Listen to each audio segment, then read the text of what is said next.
서울 송파구의 한 오래된 아파트 단지. 이곳 15층에는 70세 박은숙 할머니가 혼자 살고 있었습니다. 은퇴한 지 벌써 10년이 흘렀지만 여전히 규칙적인 생활을 유지하고 있었습니다. 아침 6시 기상, 근처 공원 산책, 그리고 오후에는 동네 도서관에서 책을 읽는 것이 일상이었죠. 동네 사람들은 그녀를 그저 평범한 할머니로만 알고 있었습니다. 마트에서 장을 보고 가끔 병원에 가는 모습만 보았으니까요. 하지만 아무도 몰랐습니다. 이 할머니가 과거에 어떤 일을 했는지 말이죠.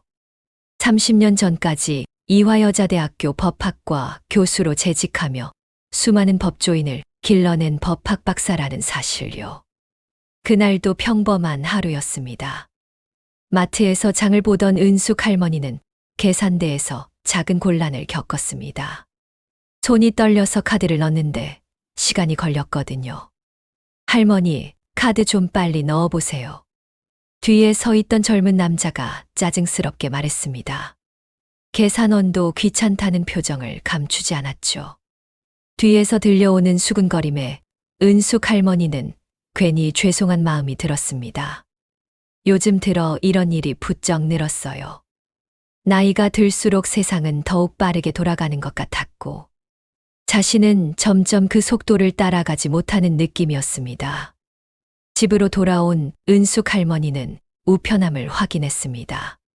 대부분 광고지였지만 그 사이에 법원에서 온 공문 하나가 끼어 있었습니다. 처음에는 잘못 배달된 줄 알았죠. 하지만 자신의 이름이 적혀 있는 것을 확인하고 깜짝 놀랐습니다. 떨리는 손으로 봉투를 뜯어본 순간 은숙 할머니의 얼굴이 하얗게 변했습니다. 재산 분쟁 소송의 피고인으로 법정에 출석하라는 통지서였습니다. 원고는 자신의 조카 박민수였고요. 소장 내용을 읽어보니 더욱 황당했습니다. 조카가 주장하는 것은 이랬습니다. 현재 은숙 할머니가 살고 있는 아파트가 원래는 자신의 아버지, 즉 은숙 할머니의 남동생 소유였는데 할머니가 치매에 걸린 남동생을 속여서 명의를 가로챘다는 것이었습니다. 은숙 할머니는 어이가 없었습니다. 이 아파트는 자신이 30년 전에 자신의 돈으로 정당하게 산 것이었거든요. 남동생은 그때 이미 도박으로 모든 재산을 날리고 빚더미에 앉아있던 상태였습니다. 오히려 은숙 할머니가 남동생 가족을 도와주었던 것이 사실이었죠. 하지만 문제가 있었습니다. 30년 전의 일을 증명할 자료들이 거의 남아있지 않았다는 것입니다. 당시의 계약서나 금융거래 내역들은 시간이 지나면서 대부분 분실되거나 폐기된 상태였습니다. 며칠 고민하다가 은숙 할머니는 변호사를 찾아가기로 했습니다. 전화번호부에서 집 근처 법무사무소를 찾아 전화를 걸었죠. 변호사 사무실은 생각보다 작았습니다. 30대 초반으로 보이는 젊은 변호사가 사건 내용을 들어보더니 고개를 저었습니다. 쉽지 않은 사건 같은데요. 변호사의 설명에 따르면 상대방이 제출한 자료들이 상당히 치밀했다는 것입니다. 게다가 상대방 변호사는 대형 법무법인 출신의 실력 있는 사람이었고요. 현실적인 조언이었지만 은숙 할머니에게는 절망적으로 들렸습니다. 변호사비도 만만치 않았고 승산도 희박하다는 이야기를 들으니 앞이 막막했습니다. 집으로 돌아온 은숙 할머니는 깊은 한숨을 내쉬었습니다. 평생 성실하게 살아왔는데 70세가 되어서 이런 일을 당하다니. 억울하기도 했지만 한편으로는 무력감이 더 컸습니다. 그날 밤 잠을 이루지 못한 은숙 할머니는 오래된 앨범을 꺼내보았습니다. 거기에는 30년 전의 사진들이 가득했죠. 젊은 시절의 자신과 함께 찍은 사진들을 보니 문득 그때가 그리워졌습니다. 한 장의 사진이 유독 눈에 띄었습니다. 졸업식 날 제자들과 함께 찍은 단체 사진이었죠. 그 중에는 지금 어디서 무엇을 하고 있을지 궁금한 얼굴들이 많았습니다. 은숙 할머니는 문득 자신의 과거를 떠올렸습니다. 사실 그녀는 그냥 평범한 할머니가 아니었습니다. 30년 전까지 이화여자대학교 법학과 교수로 재직했던 법학 박사였죠. 수많은 제자들을 길러냈고 그 중에는 지금 법조계에서 활약하고 있는 사람들도 많았습니다. 하지만 은퇴한 지 10년이 지나면서 사람들은 점점 그녀를 잊어갔습니다. 이제는 그냥 동네의 평범한 할머니로만 기억되고 있었죠. 가끔 옛 제자들의 소식을 신문에서 보면 뿌듯하기도 했지만 직접 연락을 주고받는 사람은 거의 없었습니다. 하지만 이런 개인적인 문제로 옛 제자들에게 도움을 청하기는 어려웠습니다. 게다가 연락처도 대부분 모르는 상태였고요. 다음 날 아침 은숙 할머니는 결심을 굳혔습니다. 비록 혼자지만 끝까지 싸워보겠다는 것이었죠. 진실은 하나였고 자신은 결코 남의 재산을 가로챈 적이 없었으니까요. 하지만 현실은 녹록지 않았습니다. 첫 번째 재판 날짜가 잡혔다는 통보를 받았을 때 은숙 할머니는 걱정이 앞섰습니다. 과연 자신의 결백을 증명할 수 있을까요? 법원에 가는 날 아침 은숙 할머니는 오랜만에 정장을 꺼내 입었습니다. 비록 오래된 옷이었지만 나름대로 단정하게 차려입고 집을 나섰죠. 지하철을 타고 법원으로 향하는 길, 주변 사람들의 시선이 신경 쓰였습니다. 70세 할머니가 혼자 법원에 간다는 것이 그들에게는 어색하게 보였을 거예요. 지하철에서 만난 한 아주머니가 걱정스럽게 물었습니다. 할머니 혼자 법원에 가시는 거예요? 아주머니의 걱정 어린 시선에서 은숙 할머니는 자신이 얼마나 무력해 보이는지 알 수 있었습니다. 사람들 눈에는 그냥 도움이 필요한 불쌍한 할머니로만 보였을 거예요. 법원에 도착한 은숙 할머니는 웅장한 건물을 올려다보았습니다. 30년 전에는 이런 곳을 자주 왔었는데 이제는 피고인의 신분으로 서 있다니 감회가 새로웠습니다.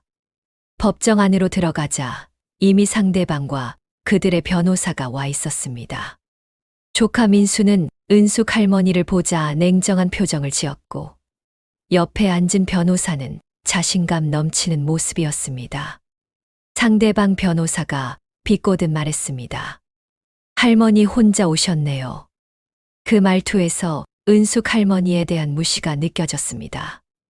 마치 법에 대해 아무것도 모르는 무지한 노인 취급을 하는 것 같았죠. 재판이 시작되기 전 법정에는 방청객들도 몇 명 있었습니다. 대부분 다른 사건을 기다리거나 구경하러 온 사람들이었는데 그들의 시선도 곱지 않았습니다. 작은 목소리로 수근거리는 소리가 들렸습니다. 아직 재판도 시작하지 않았는데 벌써 사람들은 자신을 범죄자 취급하고 있었습니다. 은숙 할머니는 피고석에 혼자 앉아서 주변을 둘러보았습니다. 30년 전에는 이 자리가 아니라 저 앞에서 당당하게 의견을 개진했던 곳이었는데 이제는 이렇게 초라한 모습으로 앉아 있다니. 드디어 판사가 입장했습니다. 40대 중반으로 보이는 남성 판사였는데 엄숙한 표정으로 재판석에 앉았습니다. 은숙 할머니는 그 판사의 얼굴을 자세히 보려고 했지만 거리가 멀어서 잘 보이지 않았습니다. 재판이 시작되었습니다. 상대방 변호사가 먼저 주장을 펼쳤는데 그 내용은 치밀하고 논리적이었습니다.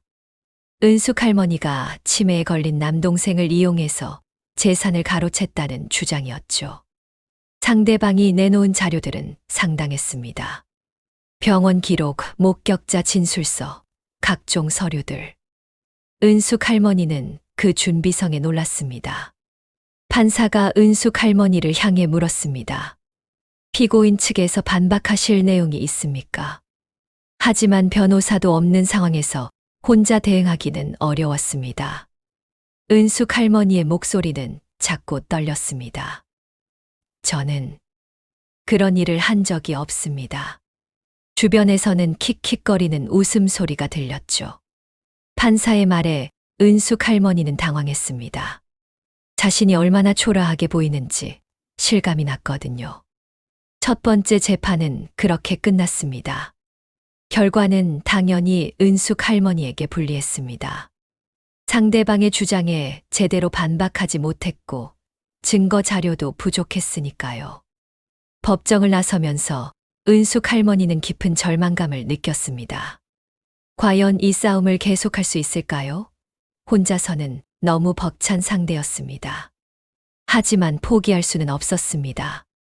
진실은 하나였고 자신은 결코 조카가 주장하는 그런 일을 하지 않았으니까요. 70세의 나이에도 불구하고 은숙 할머니는 끝까지 싸워보기로 결심했습니다. 첫 번째 재판 이후 은숙 할머니의 일상은 완전히 달라졌습니다.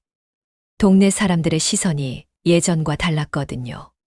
재판 소식이 어떻게 알려졌는지 마트에서 장을 볼 때마다 수근거리는 소리가 들렸습니다. 은숙 할머니는 그런 시선들을 피해 일찍 아침에 장을 보거나 아예 다른 마트로 가기 시작했습니다.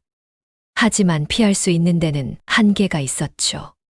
두 번째 재판 준비를 위해 은숙 할머니는 30년 전 자료들을 찾아보려고 애썼습니다. 오래된 서류함을 뒤지고 은행에 문의해 보기도 했지만 대부분의 기록들은 이미 사라진 후였습니다. 은행 직원은 보관 기간이 지나서 폐기되었다고 말했고 은숙 할머니는 절망했습니다. 자신의 결백을 증명할 마지막 희망이 사라진 것 같았거든요. 그러던 중 놀라운 소식을 들었습니다. 상대방 변호사가 누구인지 알게 된 것입니다. 김정호 변호사. 그 이름을 들은 순간 은숙 할머니는 깜짝 놀랐습니다. 30년 전 자신이 가르쳤던 제자의 이름이었거든요. 은숙 할머니는 옛날 학생 명단을 뒤져보았습니다. 1990년대 졸업생 중에 정말로 김정호라는 이름이 있었습니다. 그때의 기억이 조금씩 떠올랐죠. 김정호는 성실하지만 조용한 학생이었습니다. 가정 형편이 어려워서 항상 아르바이트에 시달렸고 성적은 중간 정도였습니다. 특별히 눈에 띄는 학생은 아니었지만 은숙 할머니는 모든 학생들을 똑같이 아꼈었죠. 하지만 확신할 수는 없었습니다. 30년이 지났고 같은 이름을 가진 사람이 얼마나 많겠어요. 두 번째 재판 날이 다가왔습니다. 이번에는 은숙 할머니도 나름대로 준비를 했습니다. 비록 증거 자료는 부족했지만 자신의 기억에 의존해서라도 진실을 말하려고 했죠. 법정에 들어선 순간 은숙 할머니는 상대방 변호사를 자세히 보려고 했습니다. 40대 중반의 남성이었는데 어딘지 낯익은 느낌이 들었습니다. 재판이 시작되자 김정호 변호사는 더욱 공격적으로 나왔습니다. 은숙 할머니의 나이와 건강 상태를 문제 삼으며 기억력에 의문을 제기했죠. 그의 말투에는 은숙 할머니에 대한 존중이 전혀 느껴지지 않았습니다. 마치 기억력이 떨어진 노인을 상대하는 것처럼 말했죠. 김정호 변호사의 주장은 치밀했습니다. 은숙 할머니가 남동생의 정신적 혼란을 이용해서 재산을 가로챘다는 시나리오를 구체적으로 제시했죠. 이번에는 더욱 많은 자료들이 나왔습니다. 병원 기록, 목격자 진술, 심지어 당시 상황을 찍었다는 사진까지 있었습니다. 은숙 할머니는 그 자료들을 보며 어이가 없었습니다. 분명히 조작된 것들이 섞여 있는 것 같았는데 그것을 증명할 방법이 없었거든요. 판사의 질문에 은숙 할머니는 일어섰습니다. 이번에는 당당하게 자신의 주장을 펼치려고 했죠. 하지만 은숙 할머니의 목소리는 여전히 작았고 증거 자료도 없었습니다. 방청석에서는 또 다시 수근거리는 소리가 들렸죠. 사람들의 반응은 싸늘했습니다. 은숙 할머니는 점점 더 초라해지는 자신을 느꼈습니다. 재판이 끝난 후 은숙 할머니는 김정호 변호사에게 다가가려고 했습니다. 혹시 자신이 가르쳤던 그 학생이 맞는지 확인하고 싶었거든요. 하지만 김정호는 은숙 할머니를 완전히 무시했습니다. 마치 상대할 가치도 없는 존재처럼 취급했죠. 차가운 말투로 거절하고는 그냥 지나쳐 버렸습니다. 은숙 할머니는 그 뒷모습을 보며 복잡한 심정이 들었습니다. 집으로 돌아온 은숙 할머니는 깊은 상처를 받았습니다.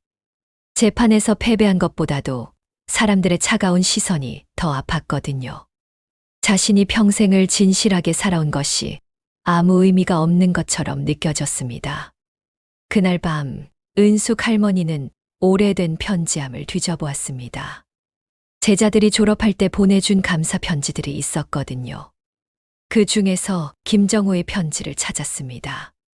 편지 내용은 평범했지만 진심이 담겨 있는 것 같았습니다. 그런데 그 학생이 지금 자신을 이렇게 공격하고 있다니 믿기 어려웠습니다. 며칠 후 은숙 할머니는 법무법인에 전화를 걸어보았습니다. 김정호 변호사와 개인적으로 만나서 이야기하고 싶다고 했죠. 사무실 직원의 답변은 차가웠습니다. 은숙 할머니는 전화를 끊으며 더욱 절망감을 느꼈습니다. 세 번째 재판이 다가오면서 상황은 더욱 나빠졌습니다. 상대방이 새로운 증거를 제출했다는 소식을 들었거든요. 국선 변호사로 배정받은 젊은 변호사가 걱정스럽게 말했습니다. 그마저도 이 사건을 포기하고 싶어 하는 눈치였죠. 젊은 변호사는 합의를 제안했습니다. 하지만 은숙 할머니는 고개를 저었습니다. 자신이 하지 않은 일을 인정할 수는 없었거든요. 젊은 변호사의 완고한 태도에 변호사는 한숨을 내쉬었습니다. 하지만 할머니의 마음을 이해할 수 없는 것은 아니었죠. 세 번째 재판날, 은숙 할머니는 더욱 단단히 마음을 먹고 법정에 나갔습니다. 비록 모든 것이 불리하지만 끝까지 자신의 결백을 주장하기로 한 것입니다. 법정에 들어서자 방청석에는 더 많은 사람들이 있었습니다. 이 사건이 화제가 되면서 구경꾼들이 늘어난 것이죠. 사람들의 시선이 따가웠지만 은숙 할머니는 꿋꿋하게 버텼습니다. 자신에게는 진실이라는 무기가 있었으니까요. 재판이 시작되자 김정호 변호사는 폭탄 선언을 했습니다. 새로운 증거를 제출하겠다는 것이었죠. 그가 내놓은 것은 녹음 파일이었습니다. 30년 전에 녹음되었다는 은숙 할머니와 남동생의 대화 내용이었죠. 법정의 녹음이 재생되자 은숙 할머니의 목소리가 울려 퍼졌습니다. 하지만 그 내용은 충격적이었습니다. 마치 자신이 남동생을 속이는 것처럼 들렸거든요. 녹음 속 목소리는 분명 은숙 할머니의 것이었습니다. 하지만 은숙 할머니는 그런 말을 한 기억이 없었어요. 방청석이 술렁였습니다. 이제야 결정적 증거가 나온 것 같았거든요. 사람들의 시선은 더욱 차가워졌습니다. 판사의 질문에 은숙 할머니는 당황했습니다. 분명 자신의 목소리인데 그런 대화를 한 기억이 전혀 없었거든요. 김정호 변호사가 추궁했습니다. 그의 눈빛에는 승리의 확신이 서려 있었죠. 은숙 할머니는 점점 더 궁지로 몰렸습니다. 녹음의 진위를 의심했지만 그것을 증명할 방법이 없었어요. 게다가 70세의 나이에 30년 전 일을 정확히 기억하기 어렵다는 것도 사실이었죠. 김정호 변호사는 마지막 일격을 가했습니다. 그 말에 방청석에서는 고개를 끄덕이는 사람들이 많았습니다. 결국 치매 걸린 노인이 자신의 잘못을 기억하지 못하는 것으로 여겨진 거죠. 재판이 끝나고 은숙 할머니는 완전히 무너진 상태였습니다. 모든 증거가 자신에게 불리했고 사람들의 시선은 더욱 차가워졌어요. 법정을 나서는 길에 한 기자가 다가왔습니다. 은숙 할머니의 절규에도 불구하고 기자는 믿지 않는 표정이었습니다. 이미 여론은 기울어진 상태였거든요. 집으로 돌아온 은숙 할머니는 깊은 절망에 빠졌습니다. 과연 자신이 기억하는 것이 맞는 걸까요? 혹시 정말로 자신이 그런 일을 했는데 기억하지 못하는 건 아닐까요? 그날 밤 은숙 할머니는 거울을 보며 자문했습니다. 70년을 살아오면서 이렇게 자신을 의심해 본 적은 없었습니다. 하지만 모든 증거가 자신을 가리키고 있었어요. 다음 날부터 동네 사람들의 시선은 더욱 차갑게 변했습니다. 뉴스에서 이 사건이 보도되면서 은숙 할머니는 동네의 유명인사가 되어버렸거든요. 마트에서, 길에서, 어디를 가든 사람들의 수근거림을 피할 수 없었습니다. 은숙 할머니는 점점 더 집 밖으로 나가기 어려워졌어요. 네 번째 재판날 아침, 은숙 할머니는 평소보다 일찍 일어났습니다. 거울 앞에 서서 자신을 바라보니 지난 몇 주간 많이 야윈 것 같았어요. 하지만 눈빛만큼은 여전히 또렷했습니다. 법원으로 향하는 길에 은숙 할머니는 결심을 굳혔습니다. 오늘 재판에서 모든 것을 걸고 자신의 결백을 주장하겠다는 것이었죠. 비록 변호사도 없고 증거도 부족하지만 진실만큼은 자신의 편이었으니까요. 법정에 도착해보니 평소보다 더 많은 사람들이 몰려 있었습니다. 이 사건이 언론의 주목을 받으면서 구경꾼들이 늘어난 것이죠. 은숙 할머니는 그들의 시선을 느끼며 당당히 법정으로 들어갔습니다. 재판이 시작되자 김정우 변호사는 자신 있는 표정으로 최종 주장을 펼쳤습니다. 지금까지 제출한 모든 증거들을 다시 한번 정리하며 은숙 할머니의 유죄를 확신한다고 말했죠. 존경하는 재판장님, 모든 증거가 피고인의 범죄 행위를 명확히 보여주고 있습니다. 김정호의 목소리는 차갑고 확신에 차 있었습니다. 마치 승리를 확신하는 것 같았어요. 이제 은숙 할머니의 차례였습니다. 국선 변호사는 이미 포기한 상태였고 결국 은숙 할머니가 직접 나서야 했죠. 그녀는 천천히 자리에서 일어났습니다. 재판장님, 은숙 할머니의 목소리는 떨렸지만 점점 힘이 실려갔습니다. 저는 30년간 법학을 가르쳐온 사람입니다. 그 말에 법정이 조용해졌습니다. 사람들은 갑작스러운 고백에 놀랐어요. 이화여자대학교 법학과에서 수많은 학생들을 가르쳤습니다. 그 학생들 중에는 지금 법조계에서 활약하는 사람들도 많습니다. 은숙 할머니는 계속해서 자신의 과거를 밝혔습니다. 방청석에서는 수군거리는 소리가 들렸죠. 저는 평생을 법과 정의를 위해 살아왔습니다. 그런 제가 남의 재산을 가로챌 이유가 무엇이겠습니까? 은숙 할머니의 말에 일부 사람들은 고개를 끄덕였습니다. 하지만 여전히 의심스러워하는 시선들도 많았어요. 상대방이 제출한 녹음 파일은 분명히 조작된 것입니다. 은숙 할머니는 단호하게 주장했습니다. 저는 그런 말을 한 적이 없습니다. 30년 전 제 기억이 완전하지 않을 수는 있지만 그런 비열한 일을 했다면 분명히 기억할 것입니다. 김정우 변호사가 일어나서 반박하려 했지만 판사가 손을 들어 제지했습니다. 피고인 계속하십시오. 은숙 할머니는 준비해온 자료들을 꺼냈습니다. 비록 완전하지는 않았지만 30년 전 아파트 구입 과정을 보여주는 메모들과 남동생과 주고받은 편지들이었죠. 이것들이 제가 정당하게 아파트를 구입했다는 증거입니다. 은숙 할머니는 하나하나 설명해 나갔습니다. 자신이 어떻게 돈을 모았고 어떤 과정을 거쳐 아파트를 샀는지 자세히 말했어요. 그리고 이 편지들을 보시면 제 남동생이 도박으로 재산을 잃고 저에게 도움을 요청했다는 내용이 나와 있습니다. 편지들의 내용은 조카의 주장과 완전히 반대되는 것들이었습니다.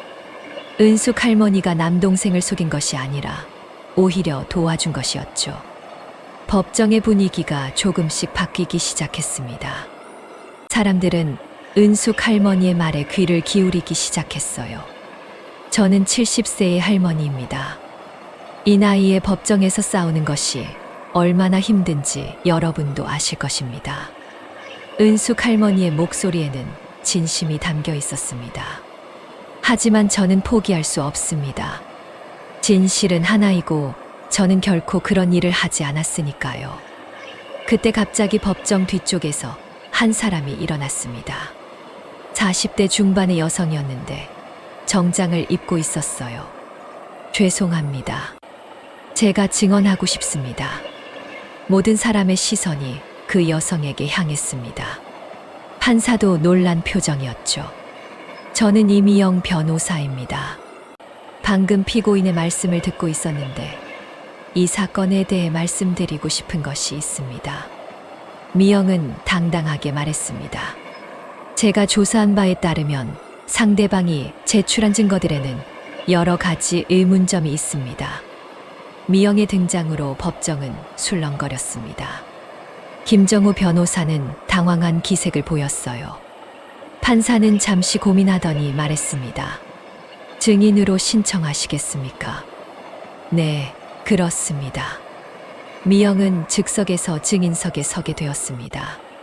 그녀는 준비해온 자료들을 꺼내며 설명하기 시작했어요.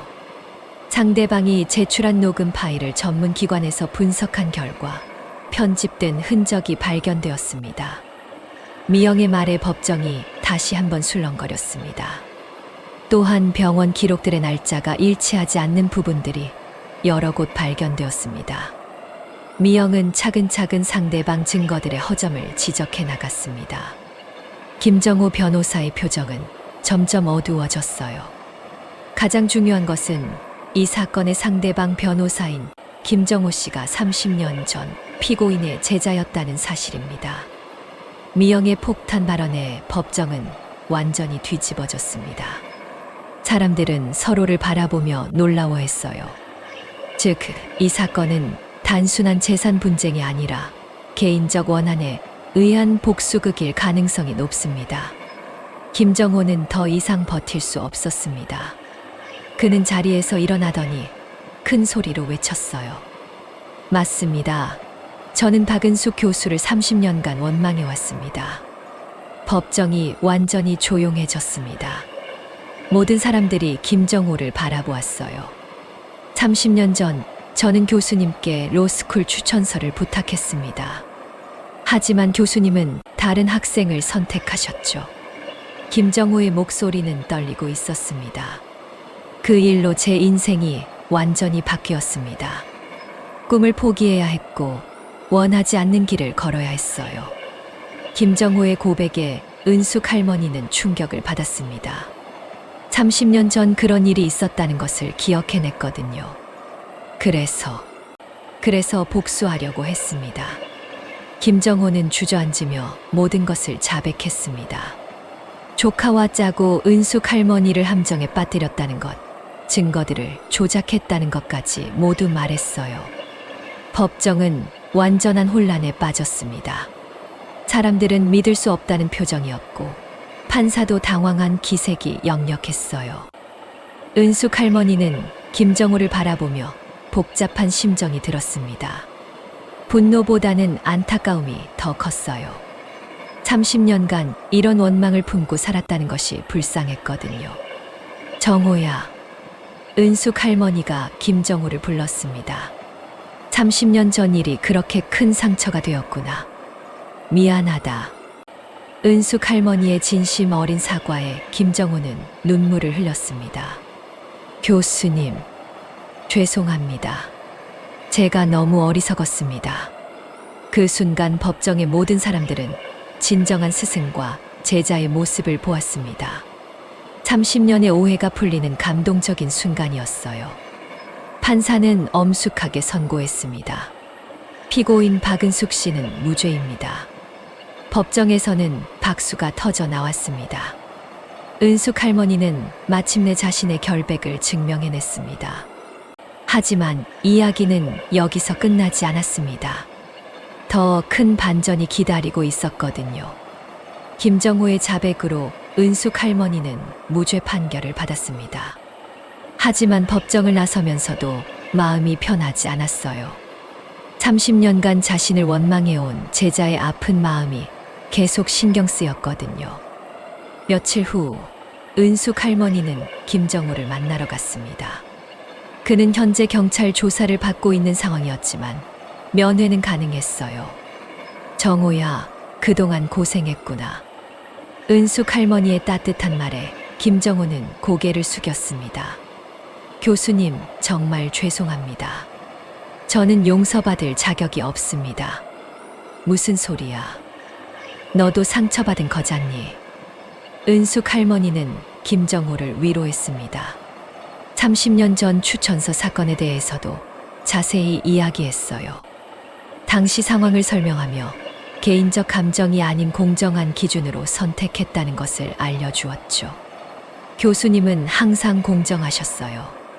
저만 어린 마음에 상처받고 엉뚱한 생각을 한 거죠. 김정호는 자신의 잘못을 인정했습니다. 며칠 후 놀라운 소식이 들려왔습니다. 조카 박민수가 갑자기 사라졌다는 것이었어요.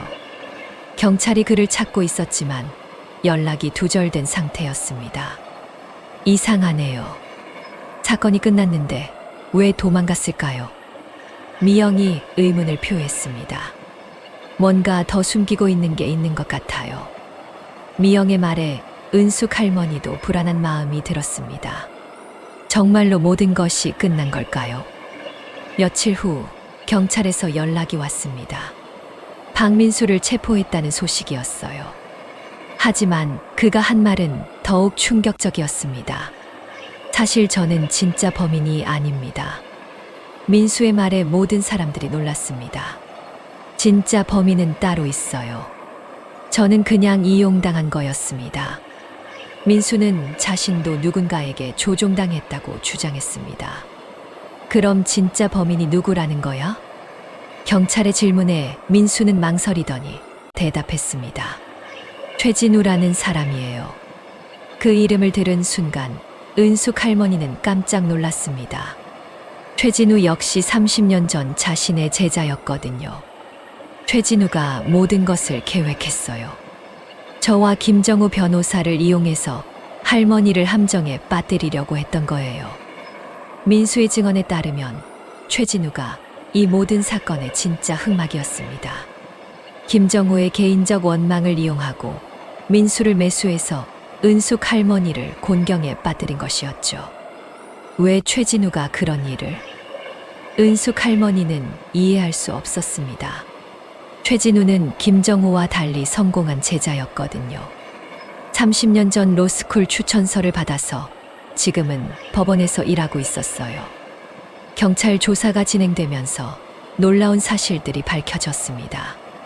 최진우는 현재 서울중앙지법의 부장판사였습니다. 그런데 그가 왜 은숙 할머니를 해치려고 했을까요? 며칠 후 최진우가 경찰에 자진 출두했습니다. 그리고 충격적인 진실을 털어놓았어요. 저는 30년간 교수님을 원망해왔습니다. 최진우의 고백이 시작되었습니다. 30년 전 교수님께서 저에게 로스쿨 추천서를 써주셨죠. 하지만 저는 그걸 원하지 않았어요. 예상치 못한 이야기였습니다. 추천서를 받은 학생이 오히려 원망한다니요. 저는 그냥 평범하게 살고 싶었어요. 하지만 부모님과 주변의 기대 때문에 어쩔 수 없이 법조인이 되어야 했죠. 최진우는 자신이 원하지 않는 인생을 살아왔다고 말했습니다. 매일매일이 고통이었어요. 원하지 않는 일을 하면서 살아가는 것이. 최진우의 이야기를 들으며 은숙 할머니는 복잡한 심정이 들었습니다. 자신이 제자의 인생을 망쳤다는 생각이 들었거든요. 그래서 교수님께 복수하고 싶었어요. 제가 느낀 고통을 그대로 돌려주고 싶었습니다. 최진우는 김정우와 민수를 이용해서 은숙 할머니를 함정에 빠뜨렸다고 자백했습니다. 모든 증거 조작도 그가 배후에서 조종한 것이었어요. 하지만 법정에서 교수님의 모습을 보니 제가 얼마나 어리석었는지 깨달았습니다. 최진우는 진심으로 반성하는 모습이었습니다. 이제야 모든 진실이 밝혀졌습니다. 은숙 할머니를 함정에 빠뜨린 것은 단순한 재산 분쟁이 아니라 30년간 쌓인 제자들의 복잡한 감정들 때문이었던 것입니다. 하지만 아직 이야기는 끝나지 않았습니다.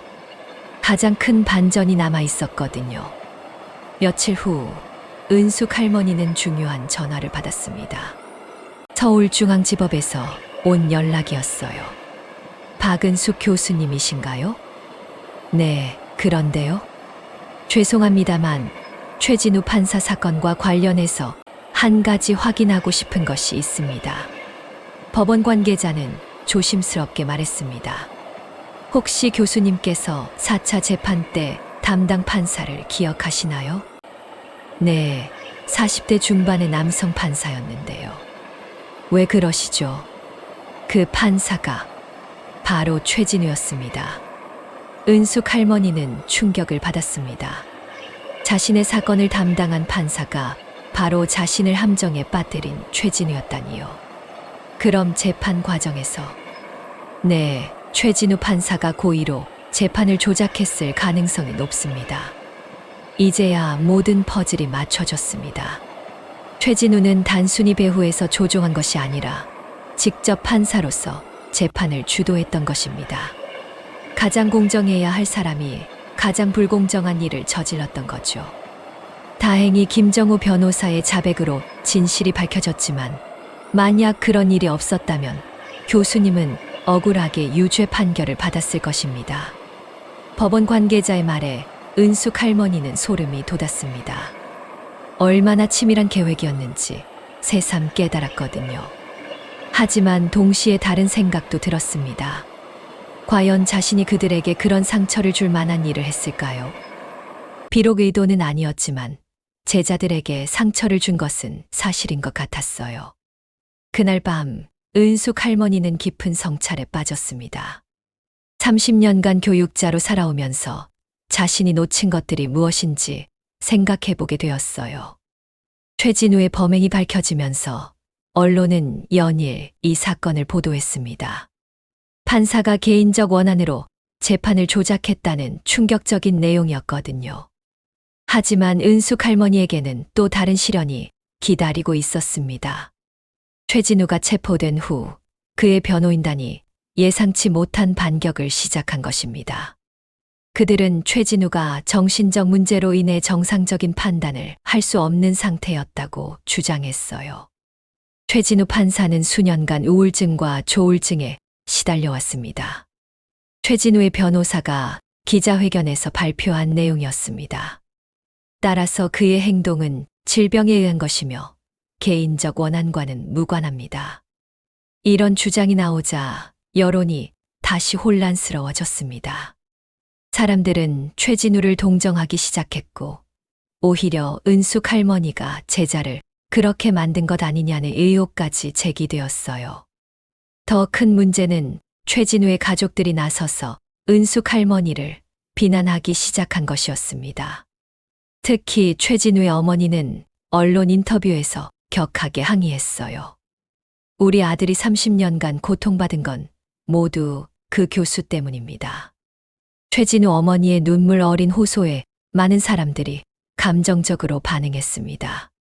선생이라는 사람이 제자의 마음을 그렇게 아프게 했으면 책임져야 하는 것 아닙니까? 이런 여론이 형성되자 은숙 할머니는 다시 한번 곤경에 처하게 되었습니다.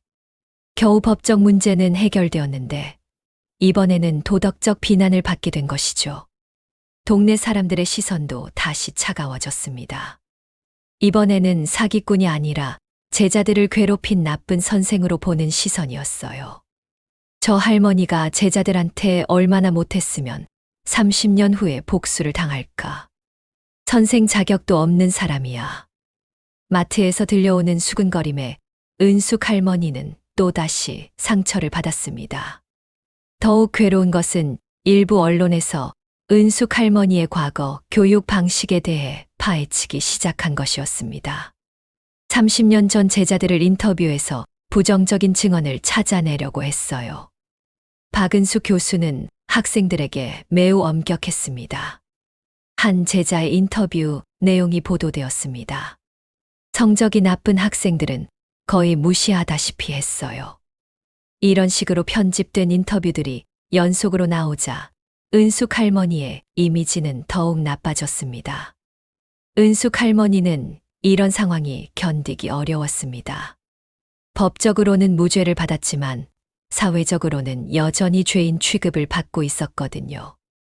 며칠 후 최진우의 변호인단은 더욱 충격적인 주장을 내놓았습니다.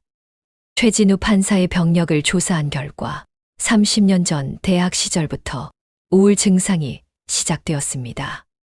변호사는 병원 기록을 공개하며 말했습니다. 당시 박은숙 교수의 냉정한 교육 방식으로 인해 트라우마를 받은 것으로 보입니다. 이런 주장이 나오자 은숙 할머니에 대한 비난은 더욱 거세졌습니다. 마치 은숙 할머니가 제자의 정신 건강을 해친 가해자인 것처럼 여겨지기 시작했어요. 급기야 은숙 할머니의 집 앞에는 항의하는 사람들이 모여들기 시작했습니다. 나쁜 선생 나와. 제자들한테 사과해. 집 밖으로 나갈 수도 없는 상황이 되어버렸습니다. 이런 상황에서 미영 변호사가 은숙 할머니를 찾아왔습니다. 할머니, 괜찮으세요? 미영아, 나 정말 나쁜 선생이었나? 은숙 할머니는 자신을 의심하기 시작했습니다. 그럴 리 없어요. 제가 조사해본 바로는 교수님을 좋게 기억하는 제자들이 훨씬 많아요. 미영은 은숙 할머니를 위로했습니다. 하지만 언론에서는 부정적인 증언만 보도하고 있어요. 의도적으로 교수님을 나쁘게 만들려는 것 같습니다. 미영의 말에 은숙 할머니는 더욱 괴로워했습니다. 왜 사람들은 진실보다는 자극적인 이야기만 믿으려고 할까요? 그때 또 다른 충격적인 소식이 들려왔습니다. 김정호가 구치소에서 자해를 시도했다는 것이었어요. 김정호 씨가 깊은 우울감에 빠져 있습니다. 병원 관계자의 설명이었습니다.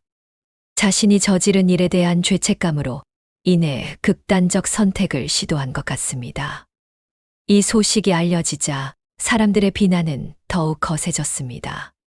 저 할머니 때문에 젊은 사람이 죽으려고 하잖아. 정말 무책임한 선생이야. 은숙 할머니는 김정우의 소식을 듣고 크게 충격을 받았습니다.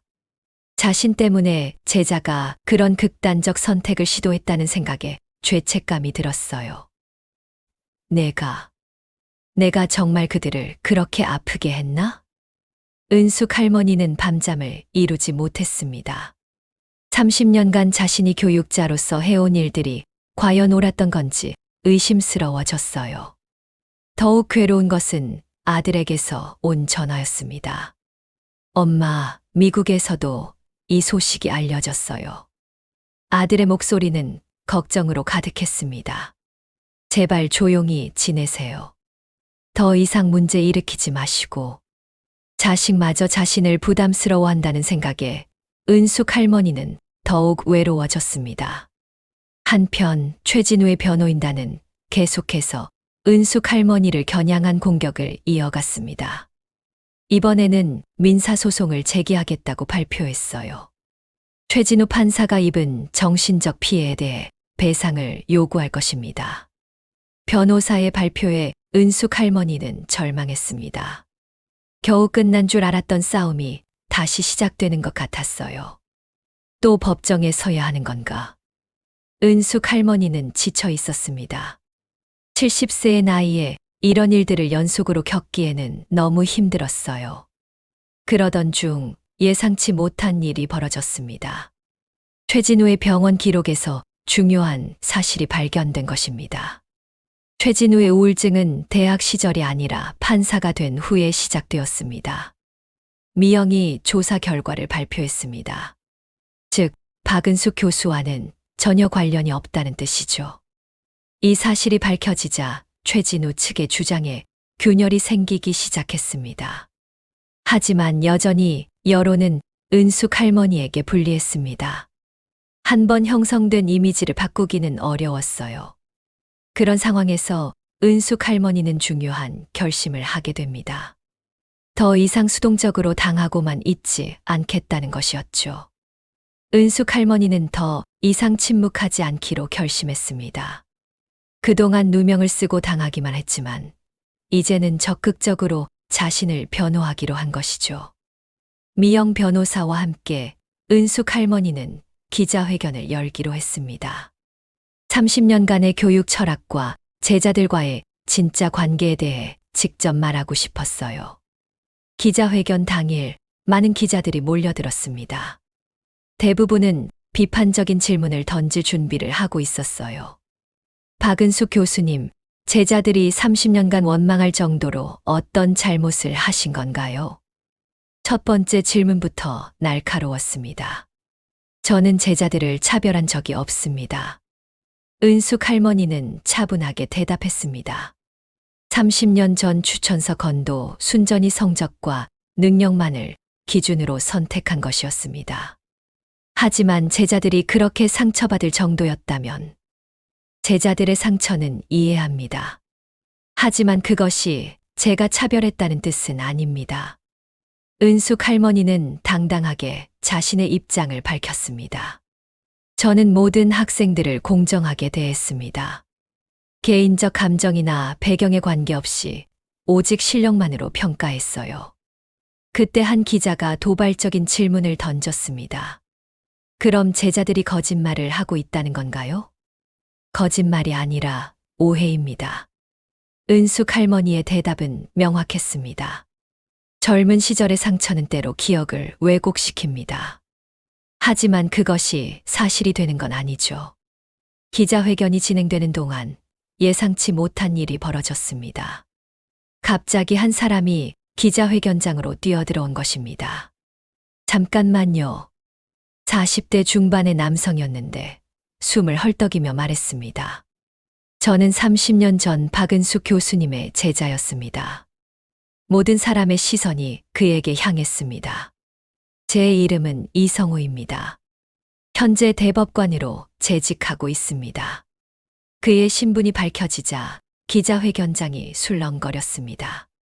대법관이 직접 나타났으니까요. 저는 오늘 언론 보도를 보고 참을 수 없어서 달려왔습니다. 이성호는 단호한 목소리로 말했습니다. 박은숙 교수님은 제가 만난 가장 훌륭한 스승이었습니다. 그의 증언이 시작되자 기자회견장은 완전히 조용해졌습니다. 교수님은 절대로 학생들을 차별하지 않으셨습니다. 오히려 어려운 학생들을 더 많이 도와주셨어요. 이성호의 증언은 계속되었습니다. 김정호나 최진우의 주장은 사실과 다릅니다. 그들이 받은 대우는 다른 학생들과 동일했어요. 그때 또 다른 사람이 기자회견장에 나타났습니다. 이번에는 50대 여성이었어요. 저도 증언하겠습니다. 그녀는 현재 검찰총장으로 재직 중인 박미경이었습니다. 박은숙 교수님은 저에게 인생의 멘토였습니다. 박미경의 증언도 은숙 할머니를 옹호하는 내용이었습니다. 특히 여학생들에게는 더욱 세심한 관심을 가져주셨어요. 당시만 해도 여성 법조인이 드물었는데 교수님께서 많은 격려를 해주셨거든요. 이어서 더 많은 제자들이 나타나기 시작했습니다. 모두 현재 법조계에서 중요한 위치에 있는 사람들이었어요. 교수님 덕분에 지금의 제가 있습니다. 교수님은 항상 공정하고 원칙적이셨어요. 30년 전 일을 지금도 생생히 기억합니다. 교수님은 절대 차별하지 않으셨어요. 제자들의 증언이 이어지자 기자회견장의 분위기가 완전히 바뀌었습니다. 기자들도 더 이상 비판적인 질문을 던지지 못했어요. 그때 가장 충격적인 일이 벌어졌습니다. 바로 현재 재판을 담당하고 있는 대법원장이 직접 나타난 것입니다. 저 역시 박은숙 교수님의 제자입니다. 대법원장의 등장에 모든 사람들이 경악했습니다. 30년 전 제가 어려운 시기에 있을 때 교수님께서 많은 도움을 주셨습니다. 대법원장은 직접 은숙 할머니에게 다가가서 깊이 인사했습니다. 은사님, 그동안 고생 많으셨습니다. 그 순간 기자회견장은 완전히 뒤바뀌었습니다. 비판적이던 기자들도 할 말을 잃었어요. 저희는 은사님이 이런 고통을 겪고 계신 것을 보고 참을 수 없어서 나왔습니다. 대법원장의 말에 다른 제자들도 고개를 끄덕였습니다. 박은숙 교수님은 대한민국 법조계의 어머니와 같은 분입니다. 그의 말에 모든 제자들이 박수를 쳤습니다. 은숙 할머니는 감동에 겨워 눈물을 흘렸습니다. 자신을 기억하고 찾아온 제자들을 보니 가슴이 뜨거워졌어요. 고맙다, 너희들아. 은숙 할머니의 한마디에 제자들도 눈물을 흘렸습니다. 기자회견이 끝난 후 여론은 완전히 바뀌었습니다. 이제 사람들은 은숙 할머니를 존경의 눈으로 바라보기 시작했어요. 정말 훌륭한 선생님이셨구나. 대법원장까지 제자라니 대단한 분이시네. 동네 사람들의 시선도 달라졌습니다. 이제는 자랑스러운 우리 동네 할머니가 되었어요. 하지만 진짜 반전은 이제부터였습니다. 며칠 후 최진우에게서 충격적인 편지가 도착했습니다. 존경하는 교수님께, 저는 교수님께 진실을 말씀드려야 할 의무가 있습니다. 편지의 내용은 놀라웠습니다. 사실 저는 30년간 교수님을 원망한 적이 없습니다. 모든 것은 제가 꾸며낸 거짓말이었습니다. 최진우의 고백이 시작되었습니다. 저는 단순히 돈 때문에 이 일을 저질렀습니다. 도박 빚을 갚기 위해 누군가를 이용해야 했고 그 대상이 교수님이었습니다. 편지를 읽으며 은숙 할머니는 충격을 받았습니다. 30년간의 원망도 거짓이었다니요. 김정호도 마찬가지입니다. 그에게는 정말로 상처가 있었지만 제가 그것을 부추겨서 극대화시킨 것입니다. 최진우는 모든 진실을 털어놓았습니다. 교수님께서 저희에게 준 것은 상처가 아니라 기회였습니다. 하지만 저는 그 기회를 악용했습니다. 편지의 마지막 구부는 더욱 충격적이었습니다.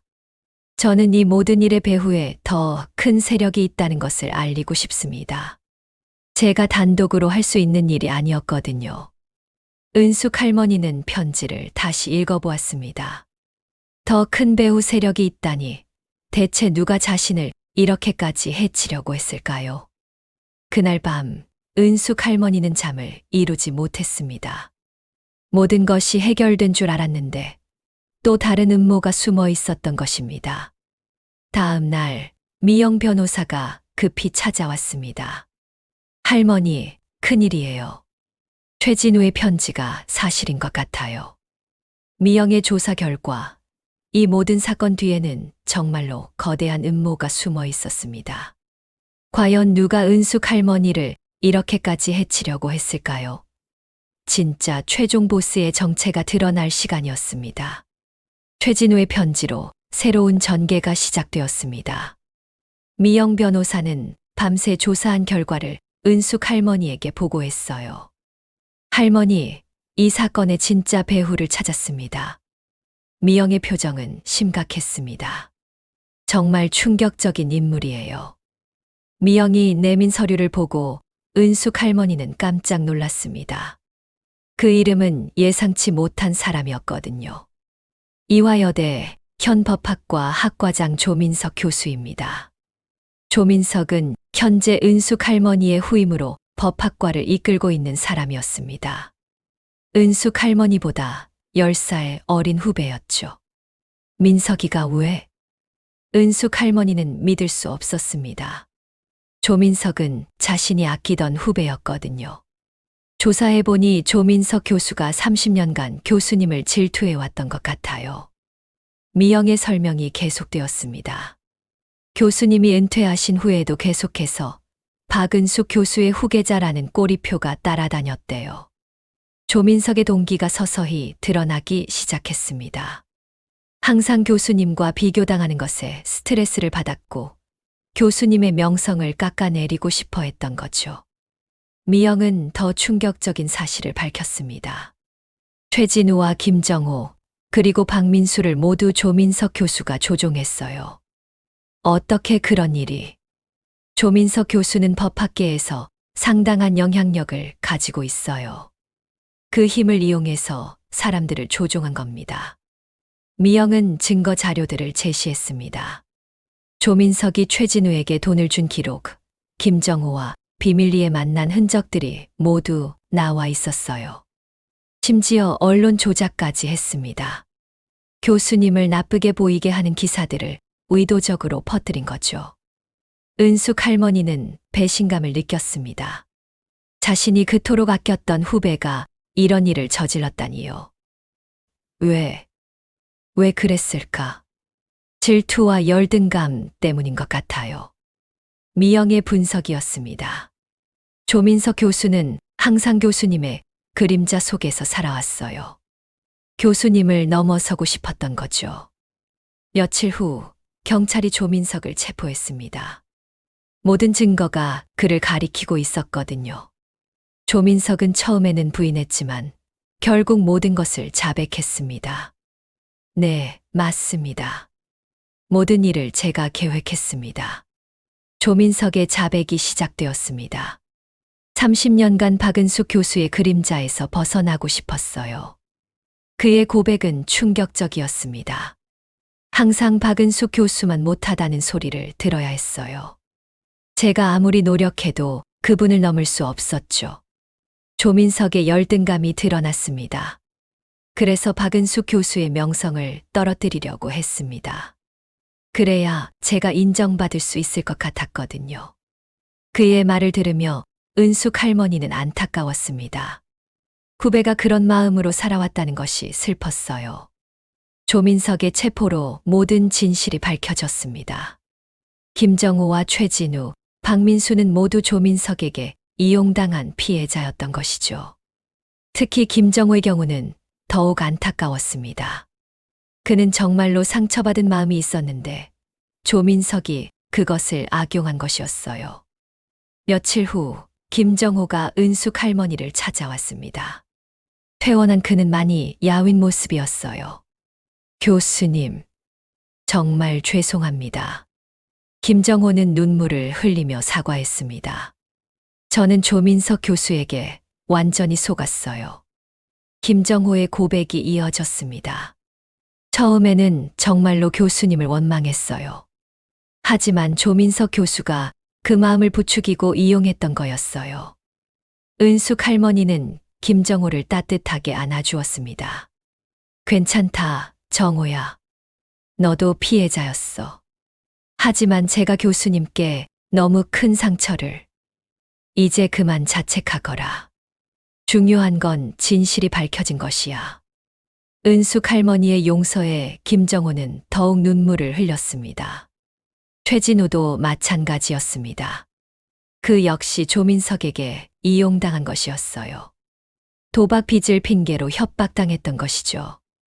교수님, 저를 용서해 주세요. 최진우도 진심으로 사과했습니다. 저는 돈 때문에 교수님을 배신했어요. 정말 죄송합니다.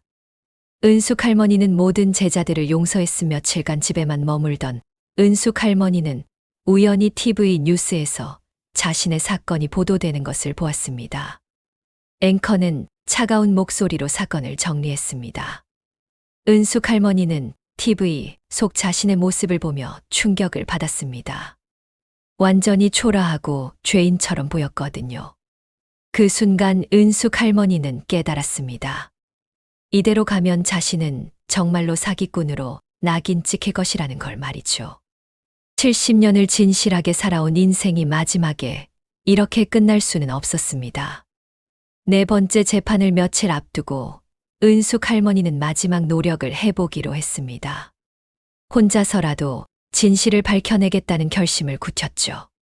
30년 전 자료들을 다시 한번 샅샅이 뒤져보기 시작했습니다. 오래된 서랍장 깊숙한 곳에서 은숙 할머니는 낡은 수첩 하나를 발견했습니다. 30년 전에 사용했던 가계부였죠. 거기에는 당시 아파트 구입과 관련된 메모들이 적혀 있었습니다. 비록 완전한 증거는 아니었지만 자신이 직접 돈을 모아서 아파트를 샀다는 흔적들이 남아 있었어요. 또한 은숙 할머니는 30년 전 남동생과 주고받았던 편지들도 찾아냈습니다.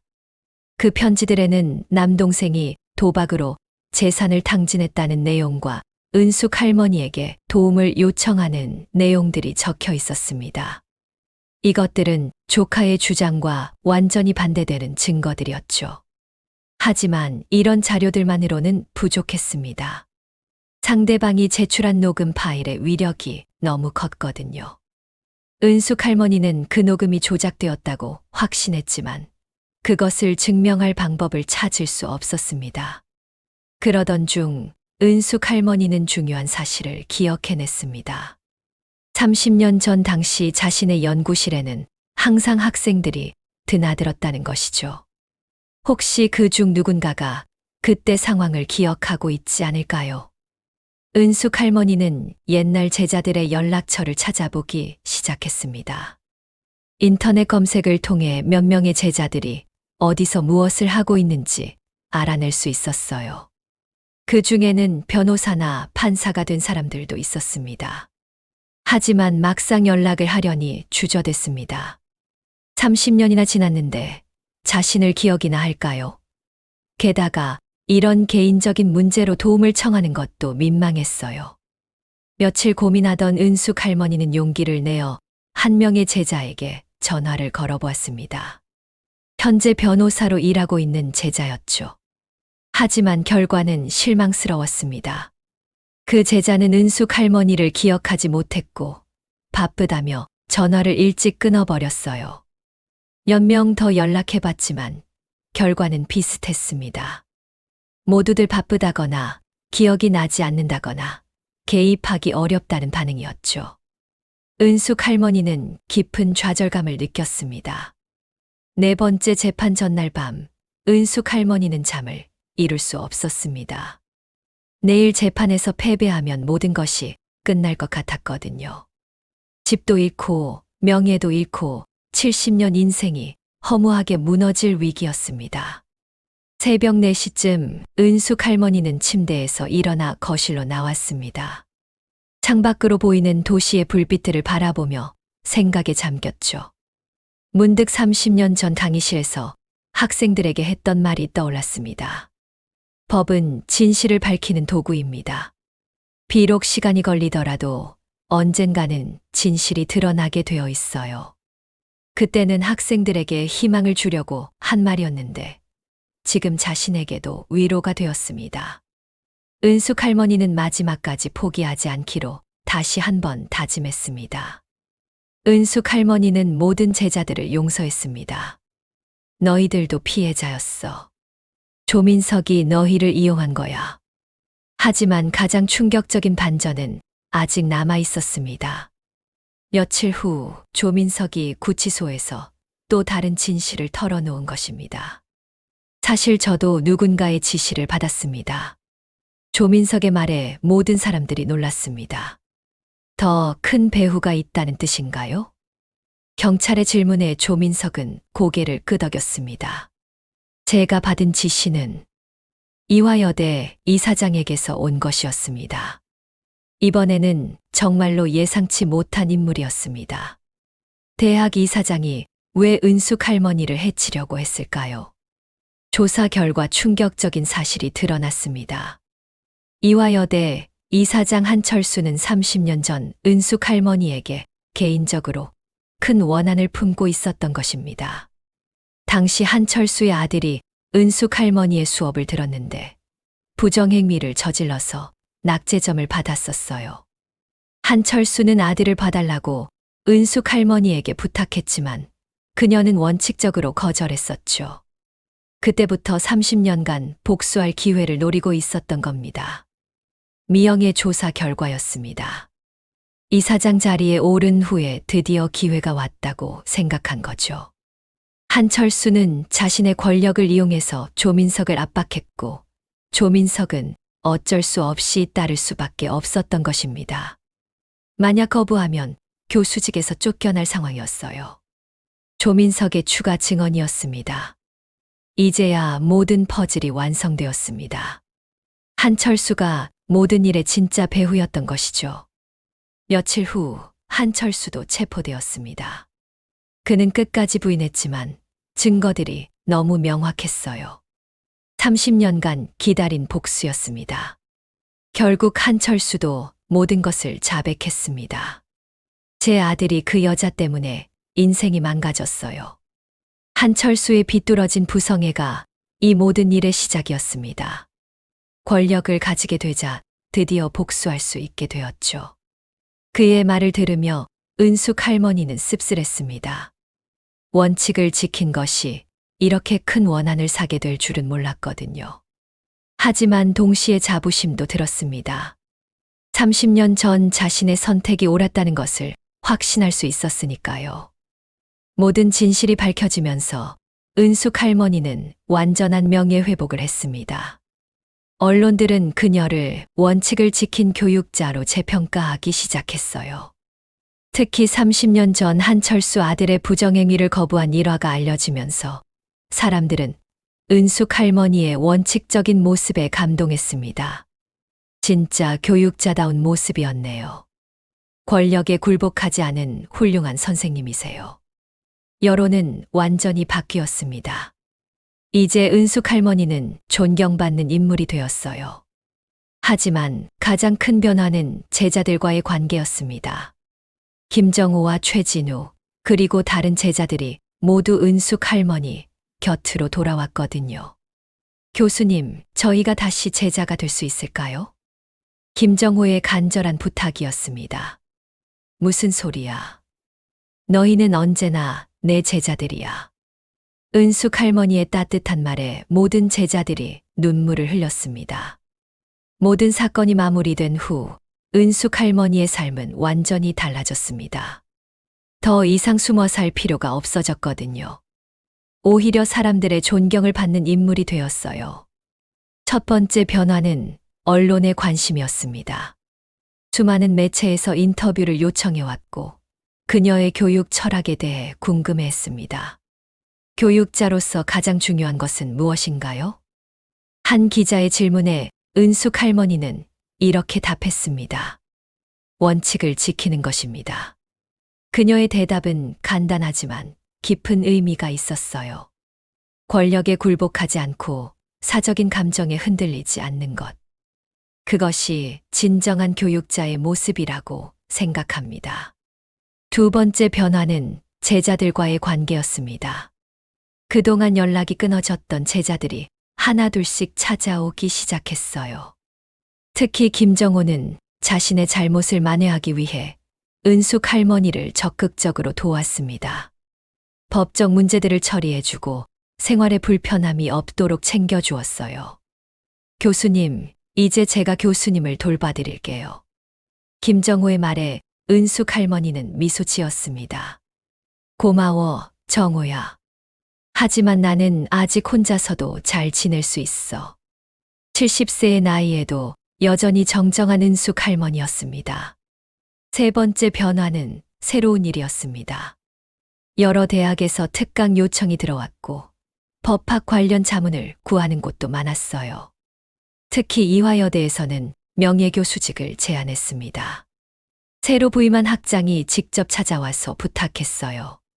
교수님께서 돌아오셔야 우리 대학이 제대로 될 것 같습니다. 하지만 은숙 할머니는 정중히 거절했습니다. 이제는 후배들이 잘 해나갈 차례입니다. 대신 그녀는 새로운 일을 시작했습니다. 어려운 학생들을 위한 무료 법률 상담소를 열기로 한 것이죠. 돈이 없어서 법의 도움을 받지 못하는 사람들이 너무 많아요. 은숙 할머니의 새로운 꿈이었습니다. 제가 가진 지식을 사회에 환원하고 싶어요. 제자들이 모두 나서서 도와주겠다고 했습니다. 김정호는 사무실을 마련해 주었고 최진우는 법률 서류 작성을 도와주었어요. 다른 제자들도 각자의 전문 분야에서 지원을 약속했습니다. 몇 달 후 박은숙 법률 상담소가 문을 열었습니다. 개소식에는 수많은 제자들이 참석했어요. 은사님의 정신을 이어받아 더 많은 사람들을 도와드리겠습니다. 대법원장의 축사였습니다. 상담소는 곧 유명해졌습니다. 70세 할머니가 직접 상담을 해준다는 소문이 퍼지면서 많은 사람들이 찾아왔어요. 특히 어려운 처지의 노인들이 많이 왔습니다. 은숙 할머니는 그들의 이야기를 끝까지 들어주었고 최선의 해결책을 제시해 주었어요. 할머니, 정말 감사합니다. 한 할아버지가 눈물을 흘리며 고마워했습니다. 40년간 해결하지 못한 문제를 할머니 덕분에 해결했어요. 이런 일들이 반복되면서 은숙 할머니는 새로운 보람을 느꼈습니다. 70세에 시작한 새로운 인생이 더욱 의미 있게 느껴졌어요. 1년 후, 은숙 할머니는 대통령으로부터 국민훈장을 받았습니다. 평생에 걸친 교육공헌과 최근의 사회봉사를 인정받은 것이었어요. 시상식에는 수백 명의 제자들이 참석했습니다. 그들은 모두 은숙 할머니를 자랑스러워했어요. 은사님이 계셔서 우리가 있습니다. 제자들의 합창이 식장에 울려 퍼졌습니다. 은숙 할머니는 단상에 서서 제자들을 바라보았습니다. 30년간의 오해와 갈등이 모두 해결되고 이제는 진정한 사제 관계를 이룬 것 같았어요. 제자들아, 고맙다. 은숙 할머니의 한마디에 모든 사람들이 박수를 쳤습니다. 시상식이 끝난 후 은숙 할머니는 제자들과 함께 식사를 했습니다. 그 자리에는 김정우와 최진우도 있었어요. 교수님, 저희가 정말 많은 실수를 했죠. 김정우가 미안한 표정으로 말했습니다. 실수는 누구나 하는 거야. 중요한 건 그것을 통해 배우는 것이지. 은숙 할머니의 따뜻한 말에 모든 제자들이 고개를 끄덕였습니다. 앞으로는 더 좋은 법조인이 되어라. 그것이 선생에 대한 최고의 보답이야. 그날 밤 집으로 돌아온 은숙 할머니는 일기를 썼습니다. 오늘로써 내 인생의 새로운 장이 시작되었다. 70세의 나이에도 여전히 배우고 성장할 수 있다는 것을 깨달았다. 앞으로 남은 시간, 더 많은 사람들을 도우며 살고 싶다. 창밖으로는 따뜻한 봄바람이 불어오고 있었습니다. 은숙 할머니의 새로운 인생처럼 희망찬 바람이었어요. 몇 년 후, 은숙 할머니의 이야기는 책으로 출간되었습니다. 제목은 70세에 시작한 두 번째 인생이었어요. 그 책은 많은 시니어들에게 희망과 용기를 주었습니다. 특히 나이 때문에 포기하려던 사람들이 다시 꿈을 가지게 되었어요. 나이는 숫자에 불과하다는 은숙 할머니의 메시지가 사회 전체에 퍼져나갔습니다. 은숙 할머니는 여전히 상담소에서 일하고 있습니다. 75세가 된 지금도 매일 아침 일찍 나와서 사람들을 도와주고 있어요. 언제까지 일하실 거예요? 한 기자가 물었습니다. 몸이 허락하는 한 계속할 겁니다. 은숙 할머니의 대답은 확고했습니다. 사람은 나이와 상관없이 사회에 기여할 수 있어요. 그것이 삶의 의미라고 생각합니다. 그녀의 이야기는 지금도 계속되고 있습니다. 70세에 시작한 새로운 도전, 그리고 제자들과의 진정한 화해. 이 모든 것이 많은 사람들에게 감동과 희망을 주고 있어요. 무엇보다 중요한 것은 은숙 할머니가 보여준 원칙을 지키는 삶의 가치입니다. 권력에 굴복하지 않고 끝까지 신념을 지켜낸 그녀의 모습은 많은 사람들에게 귀감이 되고 있습니다. 오늘도 은숙 할머니는 상담소에서 누군가의 이야기를 들어주고 있을 것입니다. 그리고 그 따뜻한 미소로 사람들에게 희망을 전해주고 있을 거예요. 나이는 단지 숫자일 뿐, 진정한 가치는 마음속에 있다는 것을 보여주면서 말이죠.